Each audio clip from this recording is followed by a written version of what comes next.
These so-called e-cigarettes look just like regular cigarettes. They are widely available in shopping malls and especially via the internet. You're able to smoke them anywhere. Normal tobacco cigarettes are not, because they are completely healthy, 100% healthy. But are they safe? Basically, The FDA is concerned because there is so much about these e-cigarettes that scientists and the public do not know.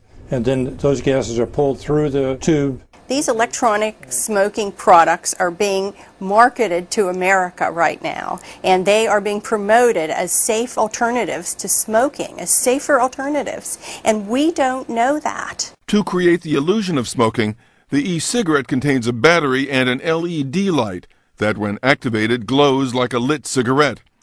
Inside the device is a small vial that contains, among other things, nicotine.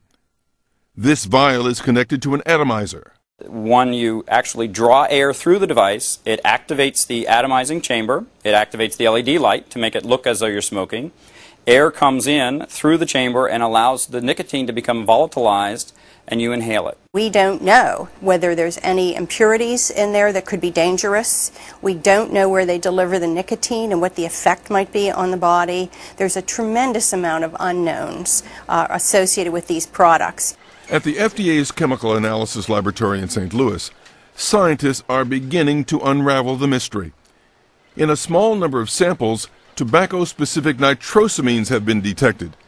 These chemicals are suspected of causing cancer in humans. Inside this dark brown fibrous material has nicotine as well as flavoring agents, other things including, we believe, propylene glycol that is designed to help make this appear as though you're actually smoking and exhaling a vapor. We are going to have to explore these chemicals as far as do they routinely appear in these products and what are their levels and what do we know about their toxicology and so forth. I can tell you some of them are quite concerning. Manufacturers and distributors of e-cigarettes tout their product as a safer alternative to smoking, perhaps even as a way to quit.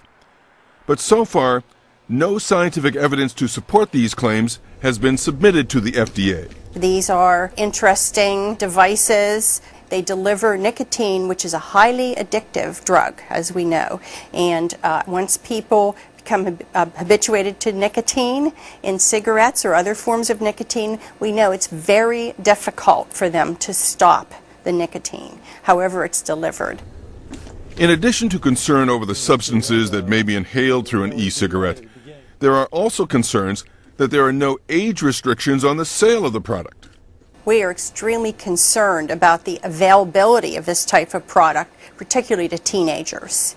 Right now in this country, we have restrictions on the sale of cigarettes everywhere you go, and we have warnings on those cigarettes. But here we have a product that's being marketed everywhere that teenagers hang out, both in the malls, on the internet, and other places where teenagers have ready access to these products. Because of these concerns, the FDA has issued an import bulletin on e-cigarettes, stopping more than a dozen shipments of the product from entering this country. Meanwhile, FDA scientists continue to try to answer the many questions that these new products continue to raise.